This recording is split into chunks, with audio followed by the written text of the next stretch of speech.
Shalom, selamat pagi saudara-saudara sekalian. Pada pagi hari ini kita patut bersyukur kepada Tuhan kita Yesus Kristus, di mana pada pagi hari ini kita telah bangun, kita dilindungi, kita diberikan kesehatan yang boleh menjadi modal kita untuk kita menjalani segala aktivitas kita sepanjang hari ini. Kami dari Jemaat Yesodipuro akan menyampaikan renungan singkat pada pagi hari ini, kiranya boleh menguatkan kita. Namun sebelumnya, terlebih dahulu kita berdoa, minta pertolongan Tuhan. Mari kita berdoa. Maha besar Engkau Tuhan Allah Bapa, Bapa yang tata kerajaan surga. Puji dan syukur kami panjatkan kehadiran Bapa, di mana Engkau telah melindungi kami sepanjang malam, boleh kami beristirahat dengan baik, sehingga pada pagi hari ini kembali kami bangun menikmati hari yang indah yang Tuhan berikan pada kami ini.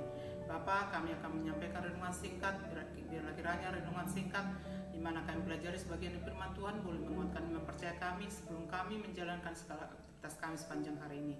Biarlah kami padamu berserah Bapa, terpujilah Engkau. Ampuni segala dosa kami, di dalam nama Yesus kami berdoa. Amin.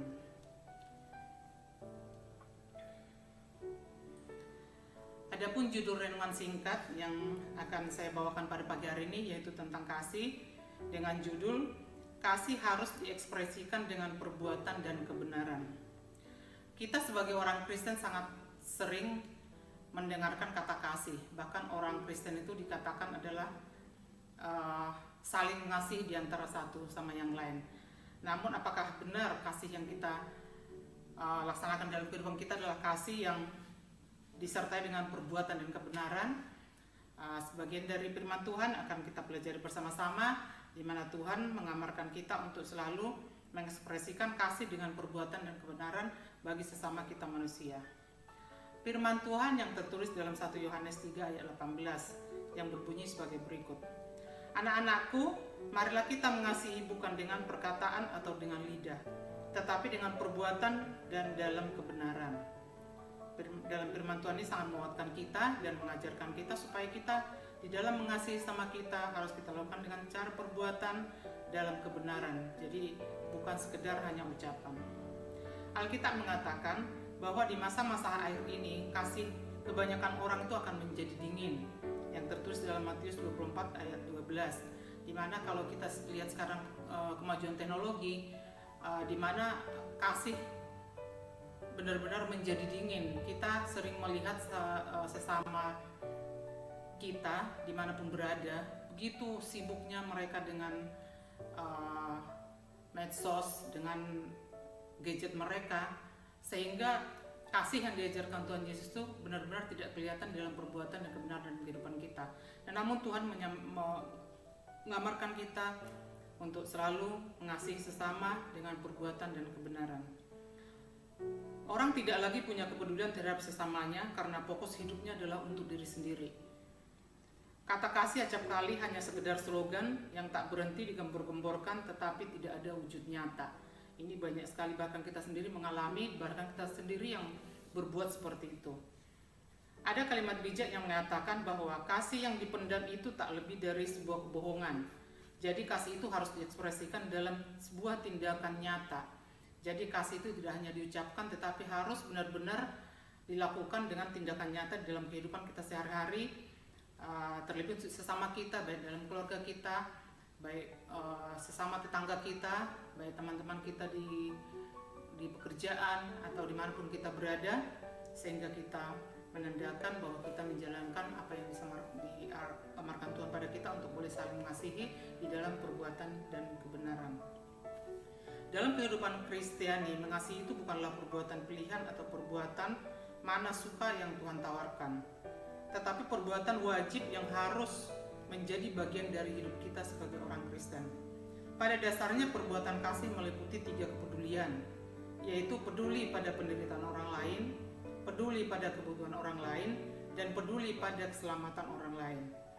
Sebagaimana tadi disampaikan di atas, kalimat di atas, bahwa saat ini manusia sering memikirkan diri sendiri.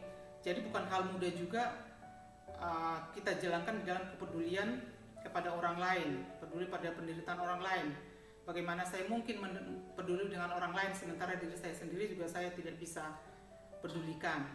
Kalimat seperti itu sering sekali kita jumpai di dalam kehidupan kita sehari-hari. Namun Tuhan tetap mengasihi kita, tetap menyamarkan kita untuk selalu mengasihi dalam satu dengan yang lain. Bagaimana harusnya kita mengekspresikan kasih itu? Yang pertama adalah jangan membalas kejahatan dengan jahat. Janganlah kamu heran saudara-saudara apabila dunia membenci kamu. Kita tahu bahwa kita sudah berpindah dari dalam maut ke dalam hidup, yaitu karena kita mengasihi saudara kita.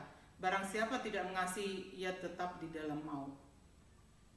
Kalau orang dunia berprinsip bahwa pembalasan lebih kejam dari perbuatan, firman Tuhan mengajarkan supaya jangan ada orang yang membalas jahat dengan yang jahat, tetapi usahakanlah senantiasa yang baik terhadap kamu masing-masing dan terhadap semua orang.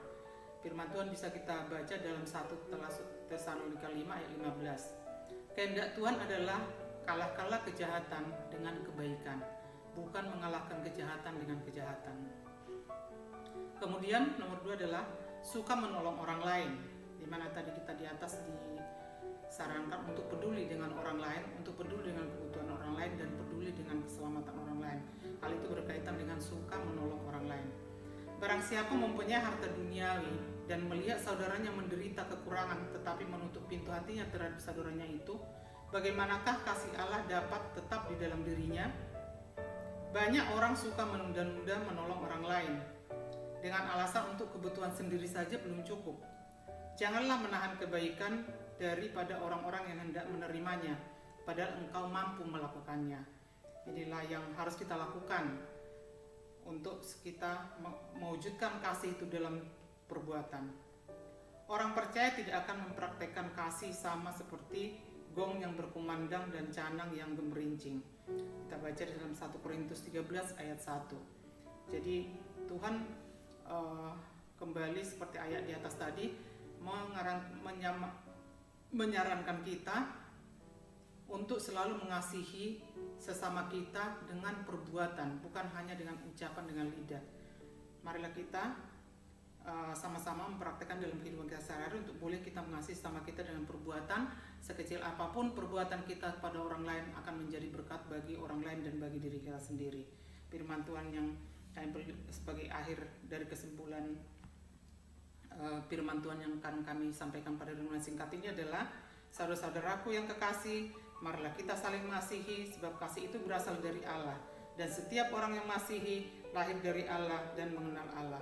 Barang siapa tidak mengasihi, ia tidak mengenal Allah sebab Allah adalah kasih.